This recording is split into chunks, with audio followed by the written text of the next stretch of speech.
Will there or will there not be a deal between the United States and Iran? That's what everyone is talking about, and we're all waiting with bated breath. Word is, from the Americans at least, that there should be news very soon. In this video, we're going to look at how the Iranian regime media is looking at this deal and what are their priorities. And it's pretty easy to see what they are as they describe them. It's also pretty easy to see what they consider victory in these negotiations. So let's just get right to it. Those of you who've been watching this channel, you know that we do this periodically. We look at Iranian regime media, and it's extremely revealing, and especially in this situation, as you will see. So let's just get right to it here. This is the front page piece today in WANA. The top news story is, will Trump accept the deal or return to war? Will Trump accept the deal? And at the beginning of it, it just talks about what's going on with the deal and how the ball is in Trump's court, and and that he has incentives either way. He has pressures domestically, he has economic pressures, and he has pressures from the Arab states that want him to make the deal. But I want to jump down to the key of this piece here. Meanwhile, Iran has not given any clear commitment regarding the future of uranium enrichment or its uranium stockpiles, leaving those issues to be negotiated during the coming 60 days. That's their description. Their description is that we come to a memorandum of understanding and we negotiate the issues of the nuclear and the uranium down the road, regardless of what ultimately happens. This is such an important paragraph. Pay attention. Regardless of what ultimately happens, and setting aside Iran's own domestic challenges, the situation so far, particularly regarding the war and the current temporary agreement, suggests that accepting an end to the conflict without resolving the nuclear file demonstrates Iran's stronger hand in the interim deal. Now, it's their usual word salad. What they're basically saying is that if this war is brought to an end without resolving the nuclear file, meaning without any commitments from Iran on the uranium, on enrichment, on the nuclear, then that shows that Iran won. Because if the entire objective here is or the main objective is to prevent Iran from getting a nuclear weapon, and that's why you went to war, if you could bring the war to a close, bring hostilities to bring a commitment to end hostilities. If you can get a commitment out of America to end the hostilities without Iran making concessions on the nuclear, then that shows that Iran won. That's what this paragraph means. But it's not over. At the same time, it creates a major dilemma both for Trump and Netanyahu.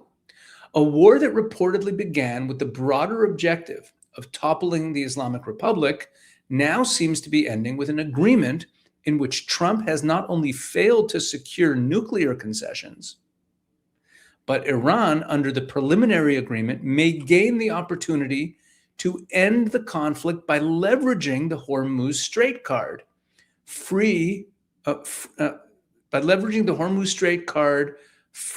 part of its frozen assets, there we go, and secure exemptions for selling its sanctioned oil. Let me sum this up. What they're saying is, look, Trump and Netanyahu did not achieve their goals. They haven't toppled the Islamic Republic. They haven't secured any concessions on the nuclear. And the closing of the Strait of Hormuz by Iran early on in the war ends up becoming, retroactively, we see that it was extremely effective. And they also secure freeing part of their frozen assets and getting exemptions for selling their sanctioned oil, which means they end up they're saying we end up winning. No concessions on the nuclear. The regime is still intact, despite what Trump says, that there's been regime change, right? The regime is still intact. No concessions on the nuclear. The holding the Hormuz Strait hostage ended up being effective because it brought about the end of the war. Like you take the hostage, hold a gun to their head, it worked. And not only that, they free up frozen assets and get exemptions for selling the sanctioned oil if this deal goes through. So they're already saying in advance, if this happens, Netanyahu and Trump lost, the regime won. Hard to argue.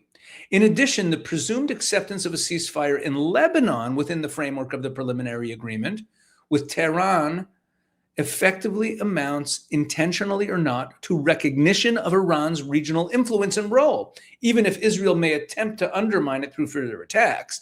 This comes despite the fact that one of the war's central goals had reportedly been to diminish Iran's regional influence, not to acknowledge it in any form. Now, they don't acknowledge actual proxies, but they're saying, hey, if we can secure as part of this preliminary MOU, which Trump and Rubio have been saying openly that it is part of it, if we can secure an end to the war in Lebanon, meaning that Israel stops attacking Hezbollah, then we also show, not only in addition to all the other wins that we outlined in the previous paragraph, the Iranian regime also shows that it still has very strong regional influence. In other words, in our terms, it means that they're protecting their proxy, and it worked. Taken together, all these factors make Trump's final decision extremely difficult. If he signs, he may escape the quagmire of war, only to enter an even deeper political swamp at home. If he refuses and orders further attacks, the situation could become even more complex and dangerous. For now, all eyes remain on how he will navigate this exhausting crossroads, signing the agreement or launching another strike before eventually returning to negotiations. So that's from today. And then yesterday, there was this piece, which is somewhat more informative, which is titled, "What is Still Blocking an Iran-US Deal?" And it goes through the three main obstacles in the negotiations. The three main obstacles. Number one, it says, according to information released by sources close to the Iranian negotiating team, this is regime media, three main obstacles. Number one, the nuclear file. According to Iranian sources, Tehran has not yet agreed to enter formal nuclear negotiations at this stage. And, right, the Americans are saying, if you watched my earlier video from today where I played a clip of Rubio, played a clip of Trump, they're like, yeah, they're gonna agree to give over the enriched uranium. They're going to agree. That's the deal we're looking at. They're saying we haven't agreed to enter nuclear negotiations. Iran's stated position is that the United States must first take a series of confidence-building measures before any discussions on nuclear can begin. Within this framework, reports emphasize, number one, and they have 4 bullet points here, Iran has made no commitment regarding the transfer of its nuclear stockpiles. The closure of nuclear facilities has not been discussed. Claims by some media outlets about a 10 to 20-year suspension of Iran's nuclear activities are false. And nuclear-related discussions have been postponed to a 30 to 60-day period following the MOU.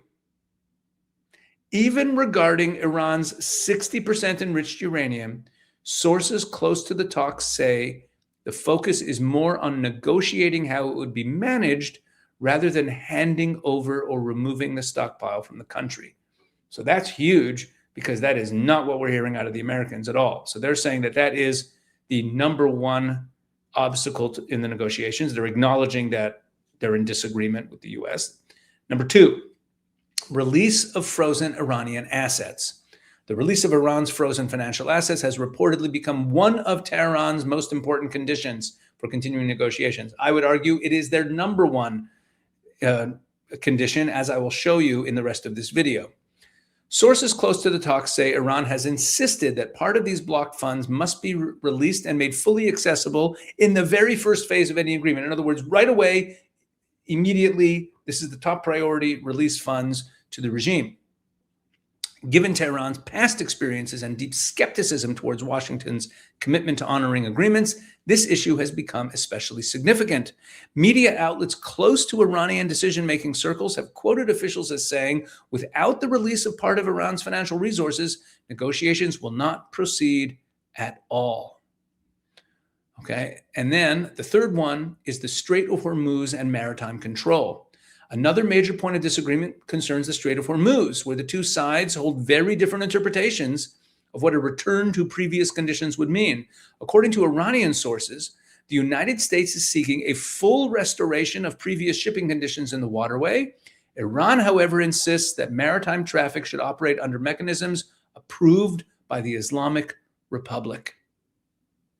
And then it goes on to say that the The only way that they're going to have any deal is that if part of Iran's frozen assets will be released, restrictions on Iranian oil sales will be temporarily eased, follow-up negotiations on the nuclear file will begin, meaning that comes after assets are released, after sanctions are lifted on the sale of oil, and the 30 to 60-day window would be established for further talks. Okay. And then they quote the spokesman of the foreign ministry saying that an agreement is both very far and very close, being very Persian. And finally, they end off this piece by saying, although there are indications that a temporary arrangement might be possible, the future of negotiations still depends on three key factors. Number one, the extent of U.S. flexibility in implementing confidence-building measures, which means giving them cash and giving them sanctions relief. The actual mechanism of releasing Iran's frozen assets, they say it again, because those are the same thing. The confidence-building measures that they mentioned above, that's what they were, right? It was really about that. And the ability of both sides to overcome decades of mutual distrust. Now, I said earlier that I believe that the number one issue for them is getting cash right away and the sanctions relief. And now I'm going to show you a series of articles, all from the last 2 days on different Iranian regime media. Here we go. So this is from today. Why Iran demands release of foreign assets before a U.S. deal. A whole article just devoted to this topic. Why does Iran demand release of foreign assets before a U.S. deal? And it says, anyone familiar with the traditional Tehran bazaar knows that merchants refuse to deal with untrustworthy buyers unless it is a cash-only transaction. Today, Tehran is applying this exact market logic to Washington, openly declaring, release our frozen funds before any agreement is signed. And then further on down here, there's a section called the economic leverage game. And this reveals everything. Donald Trump, who once believed Iran would collapse within 3 days of a U.S. assault, now faces his greatest challenge. The pressure to completely reopen the Strait of Hormuz has severely strained the global economy. Tehran is fully aware that simply sitting down at the negotiating table relieves immense political pressure from Trump, who faces daily domestic backlash over skyrocketing American gasoline prices. Iran has realized that it should not play this strategic card for free. And then it goes into a couple different opinions by some Iranian economists about what to do. One of them says, maybe you should compromise. One of them says, maybe that you shouldn't. But I want to read that again. Tehran is fully aware that simply sitting down at the negotiating table relieves immense political pressure from Trump.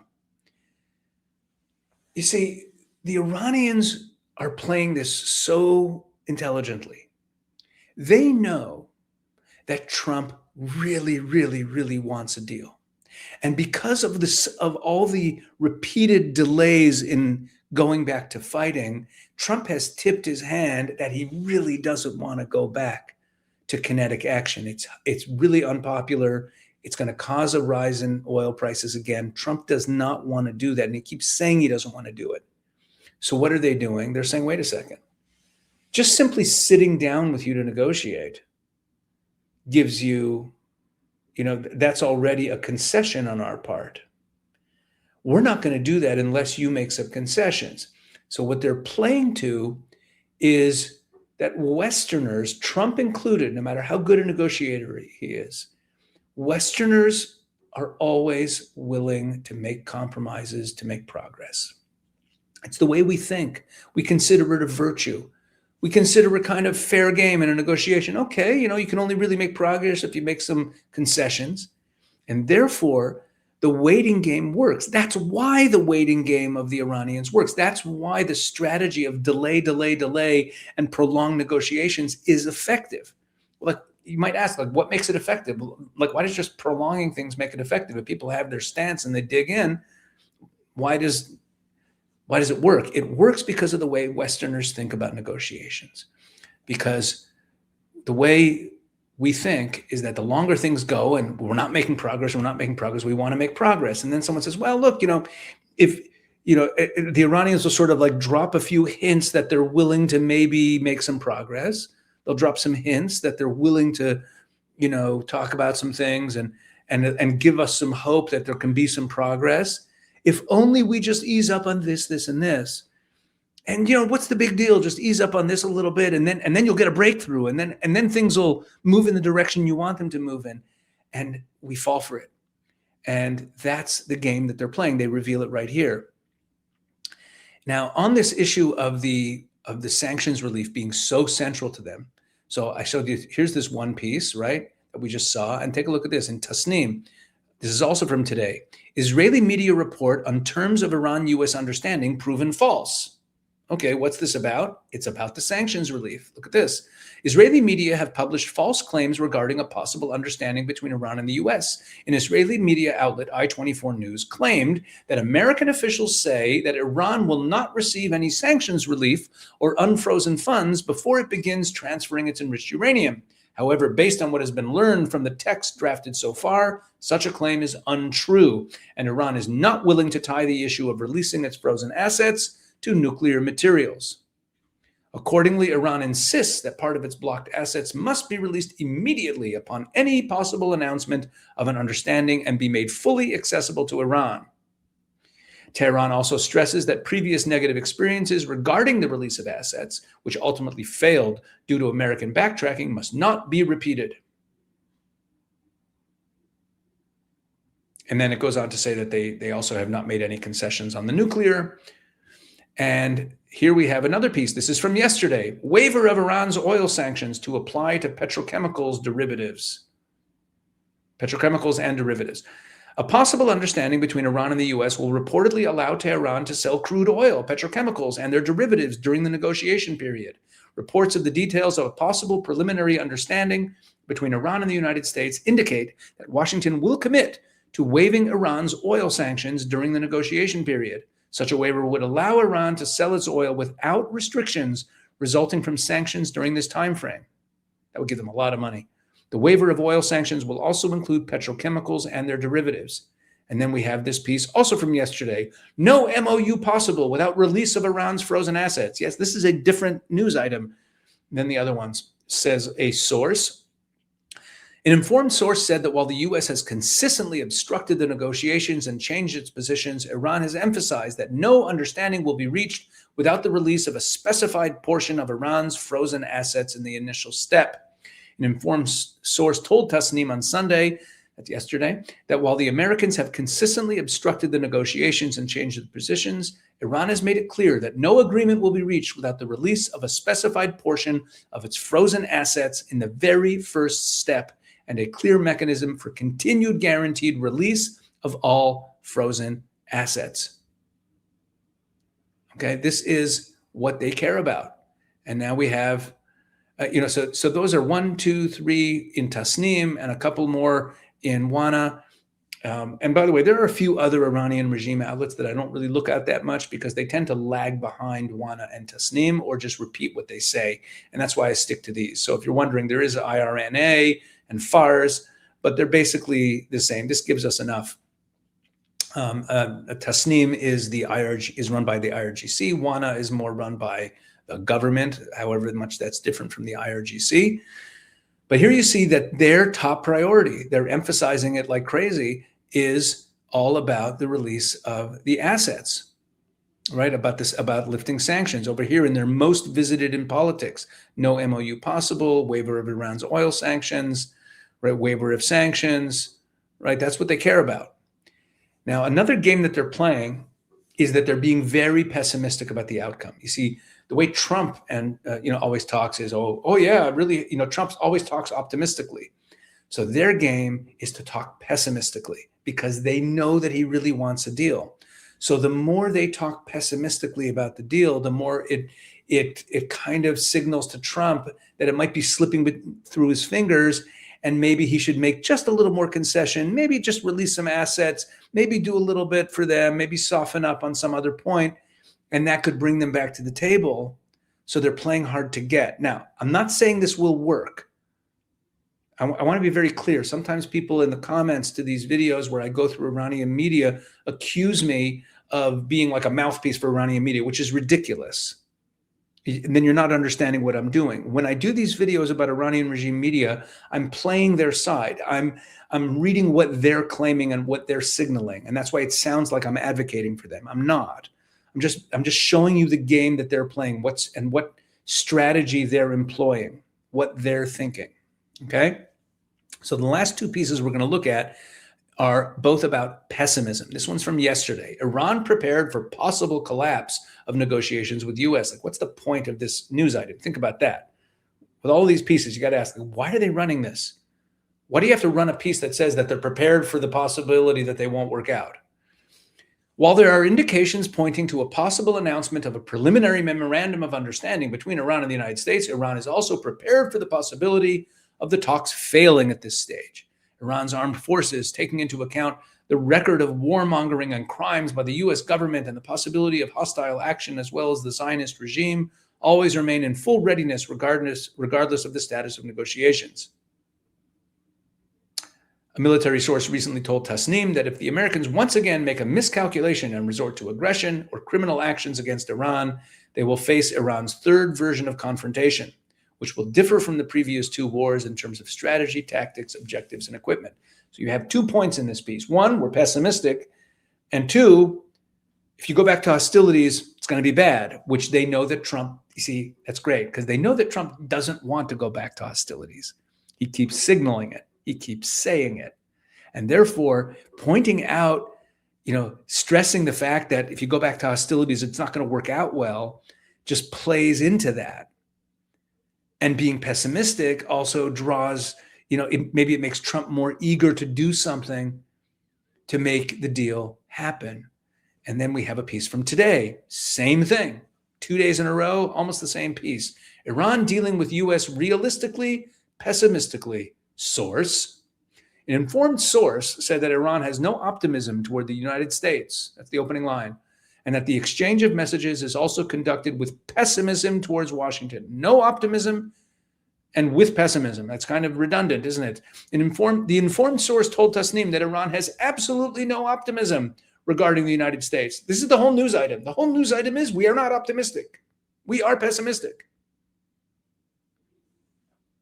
The informed source told Tasnim that Iran has absolutely no optimism regarding the United States and that the exchange of messages through the Pakistani mediator is constantly carried out, taking into account pessimism towards the U.S. government. In the first 5 lines of this piece, it has said the word no optimism twice and the word pessimism twice. The source noted that no final understanding has been reached so far and that challenges over certain clauses continue. However, even if an initial understanding is reached, it does not mean a change in Iran's view of the U.S. or confidence in this government's implementation of its commitments, he added. The informed source stressed that the Americans have had a very bad record in negotiations, which reinforces and solidifies the pessimism. Therefore, the source said, even if an understanding is reached, Iran will monitor U.S. actions through the process following the announcement of the understanding. In other words, we want to see the cash up front. And if the U.S. breaches its commitments at that stage, Iran will preserve its leverages to confront it. So that is my report on Iranian state media. So what do we see from all of this? Let's sum it up. They're saying, we know that Trump has political problems with this situation, that if he makes the deal, he's actually giving victory to Iran, because the MOU, as it's currently been reported on, as we saw it reported on in Axios and the New York Times, etc., it actually means that the war would end, the regime would still be intact, the nuclear concessions would not have been fully made. Okay, the Strait of Hormuz hostage taking will have worked. There will be concessions, financial relief, sanctions being lifted. All of this means that the Iranian regime remains intact and wins, and Trump can't give them a win. On the other hand, if he goes back to hostilities, we know he doesn't want to do that, and he has tremendous domestic pressure and international pressure not to go back to hostilities. So we know we have him in a bind. And therefore, we're going to drive a hard bargain. We're going to drive a hard bargain. We're going to make Trump pay us just to come to the table. Oh, and by the way, the number one thing that we want, and we're going to say it by putting out 4 different stories in the space of 2 days, the number one thing we want is cash, sanctions relief. And we're going to judge whether or not we trust you in this and whether or not we're willing to move forward based on whether or not we get the cash. And we're very pessimistic. We don't think that there's really going to be a deal because we don't really trust you. We don't think there's going to be a deal. While Trump is constantly being optimistic, and therefore it puts more and more pressure on him for it to be successful. The more Trump says, I think we have a deal, I think we have a deal, the more it puts pressure on him for there to actually be a deal. This is how they're reading it. If this is all a big misdirection play by Trump, okay, it's a misdirection play. And then they've covered themselves. We've seen this also. One of the patterns in Iranian state media is that what it looks like they're sometimes showing their cards because they're saying, okay, it's possible, this is a possibility and this is a possibility. And you might think, like, why are they telling us what they're thinking? And one of the reasons they do this is to save face down the road so that whatever eventuality happens, they can say, aha, you see, we were onto you. We knew that in advance. So they do some of that too in this. Look, we don't know what's happening behind closed doors. We don't know what's actually in the negotiating room. But one thing is clear, the regime is playing this as best they can under the circumstances, in my opinion. And there's a lot of truth to what they're saying about how they really have Trump cornered. The biggest mistake is becoming clearer by the day. The biggest mistake in this war was stopping hostilities based on the Pakistani mediation. The Pakistani mediation. If you haven't seen my video about China and Pakistan that I made a couple of days ago, you got to watch that so you really understand that the Pakistanis are not some pro-Western, neutral party here at all. They are the sock puppet agent of the Chinese Communist Party. They're the ones pulling those strings. And look, I hate to say it, unless there's a reversal of course, it really looks like Trump got played here. Sorry, I don't have better news for you. I guess the only good news I could say here is that if what we're seeing in Iranian regime media is reflective of their actual positions, then there probably won't be a deal. And I guess that would be a good thing. All right, thanks for watching. God bless.